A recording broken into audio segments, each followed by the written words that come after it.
Hi, I am Sir Jeric. Let's talk about your wellness. The threat of COVID-19 is everywhere. Protect ourselves by having a stronger and healthier body.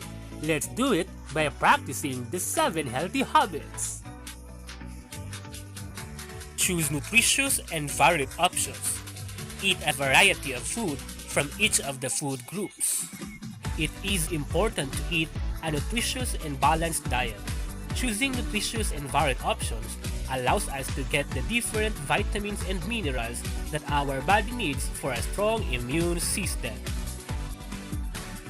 Manage portions. Practice the pinggang Pinoy. Eat a variety of food in the right amounts to achieve good nutrition. Having the correct portion sizes in every meal ensures that we get the vitamins and minerals needed to strengthen immunity and prevent infection.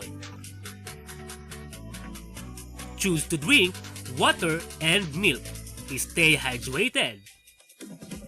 Each day, students who are 10 to 12 years old should drink 8 glasses of water or more, while students who are 13 years and older should drink 9 to 12 glasses of water or more.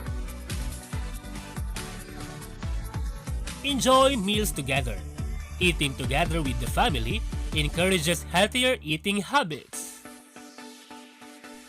Children who always eat meals with their families are less likely to become overweight or obese because of higher intake of fruits, vegetables, and milk. Play actively.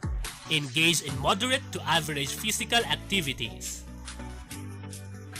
Regularly get 30 to 60 minutes of physical activity.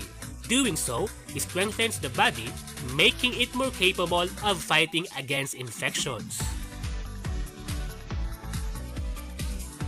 Keep good hygiene. Always keep your body clean. Personal hygiene protects us from being infected by microorganisms. Practice regular hand washing.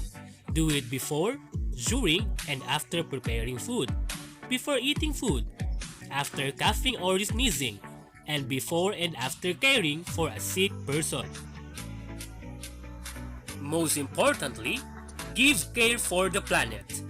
Remember to reduce, reuse, and recycle. Remember, keep our environment a better place to live in because the quality of our environment largely determines the quality of our health.